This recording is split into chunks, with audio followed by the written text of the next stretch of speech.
Hello students, आपका अपना channel SS centre Dhansoi में आपका स्वागत है। यदि आप इस चैनल पर नए हैं तो चैनल को सब्सक्राइब कर बेल आइकन को प्रेस करें। पिछले वीडियो में भी हम लोग कुछ जो है इन्वर्स ट्रिग्नोमेट्रिकल फंक्शन जो क्लास 12 का है उसमें हम लोग जो है कुछ फार्मूला को सिद्ध किए थे।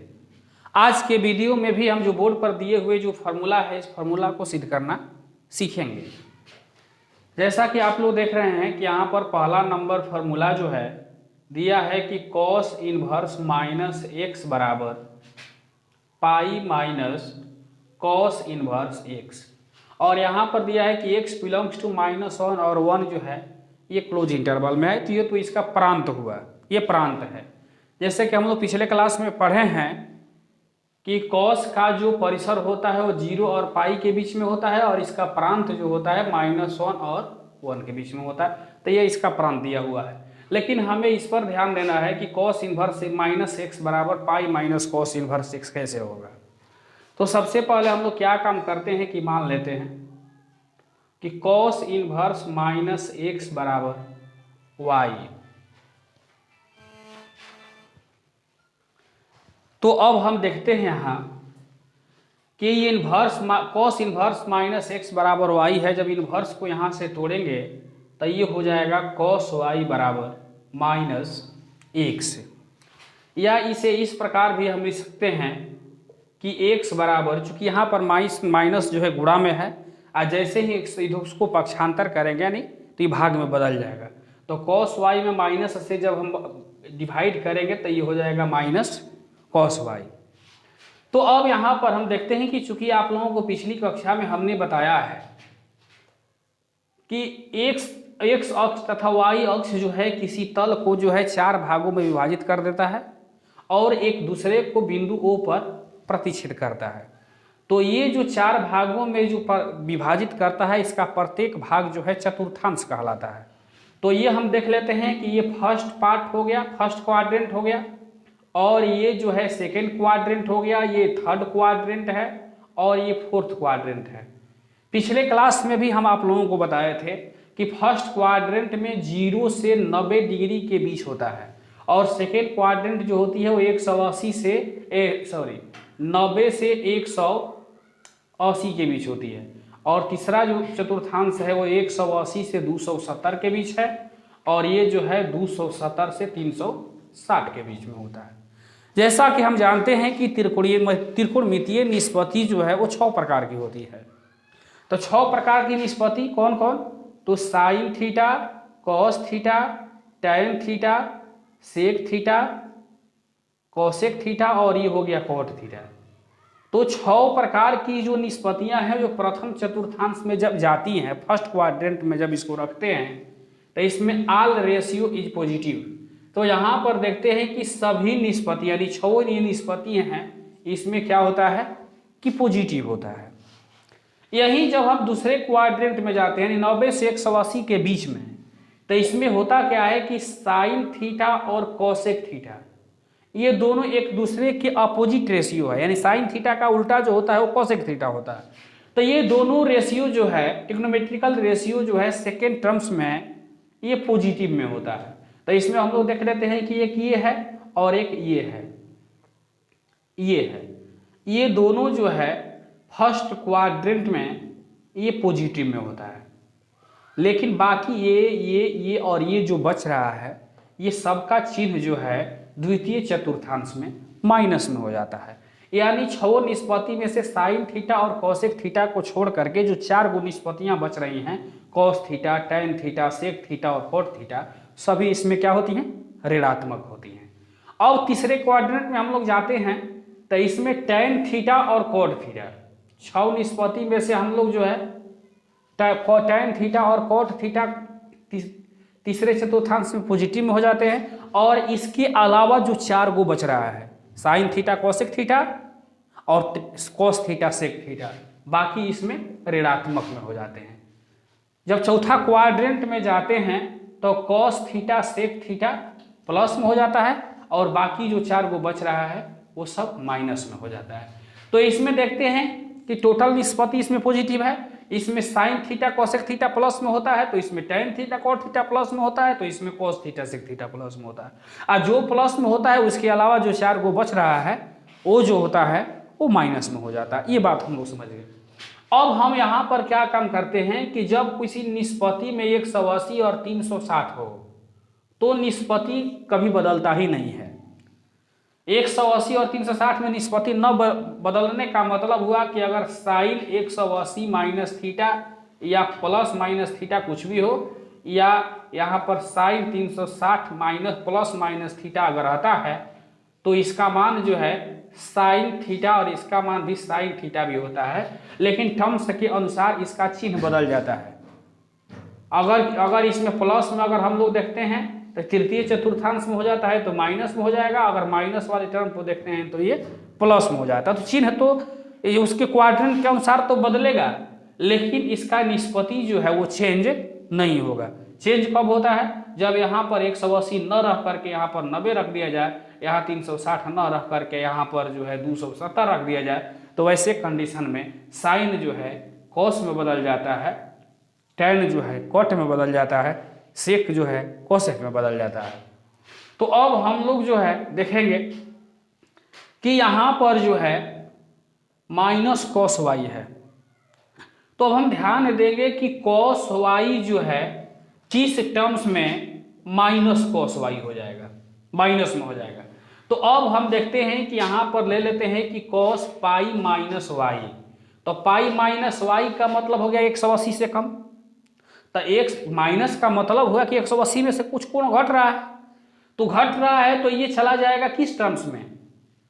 द्वितीय क्वाड्रेंट में चला जाएगा, दूसरे चतुर्थांश में चला जाएगा। और दूसरे चतुर्थांश में कॉस जो है साइन थीटा कोसेक थीटा केवल प्लस में होता है, बाकी सब माइनस में हो जाता है। चूंकि ये कॉस है तो ये माइनस में हो जाएगा। ये दिया है पाई माइनस वाई, चूंकि यहाँ पर हमने आप लोगों को बताया कि 180 और 360 में निष्पत्ति नहीं बदलता है, और पाई जो है 180 का रेडियन वैल्यू है, तो पाई है इसलिए कॉस जो है कॉस ही रहेगा, और यहाँ पर वाई दिया है तो यहाँ पर हम वाई लिख सकते हैं। तो देखते हैं कि कॉस पाई माइनस वाई जो है माइनस कॉस वाई के बराबर है।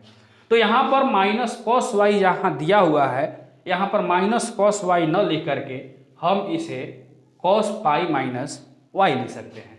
देखते हैं कि x बराबर हो जाएगा ये कॉस पाई माइनस वाई। अब इसे हमें निष्पत्ति में बदल देना है, तो निष्पत्ति में जब बदल देते हैं तो ये हो जाएगा कॉस इनवर्स x बराबर पाई माइनस वाई। अब क्या काम करते हैं कि पक्षांतर कर देते हैं, इस पक्ष के जो पद है इधर ला देते हैं और इधर वाले पद को इस पक्ष में ला देते हैं।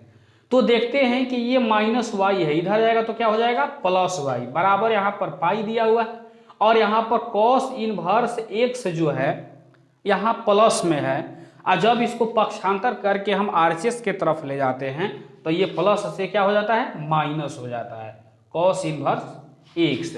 और वाई चूंकि हम माने हैं कॉस इनवर्स माइनस एक्स को, तो यहाँ लिख सकते हैं वाई की जगह पर कॉस इनवर्स माइनस एक्स बराबर pi minus cos inverse x. और पहला फार्मूला जो हम लोगों का है यही दिया है कि कॉस इनवर्स माइनस एक्स बराबर pi minus cos inverse x. अब यहाँ पर हम दूसरा इनवर्स ट्रिग्नोमेट्रिकल रेशियो देखते हैं कि दिया है सेक इनवर्स माइनस एक्स बराबर pi minus sec inverse x, और ये जो है इसका प्रांत है। तो अब यहाँ पर हम क्या काम करते हैं कि सेम वही उसी तरह से जो जिस तरह से पहला हमने बनाया उसी तरह से मान लेते हैं कि सेक इनवर्स माइनस एक्स बराबर वाई, तो ये हो जाएगा सेक वाई बराबर माइनस एक्स, या इसको इस प्रकार भी हम लिख सकते हैं कि x बराबर माइनस सेक वाई। तो जैसे कि पिछले सूत्र में हम आप लोगों को बताए थे कि कॉस पाई माइनस वाई बराबर माइनस कॉस वाई होता है, तो उसी तरह से ये हो जाएगा सेक पाई माइनस वाई बराबर माइनस सेक वाई, क्योंकि यहाँ पर माइनस में है और सेक माइनस में जो है द्वितीय टर्म्स में होता है और या तृतीय टर्म्स में होता है, लेकिन हमें 180 से कम लेना है।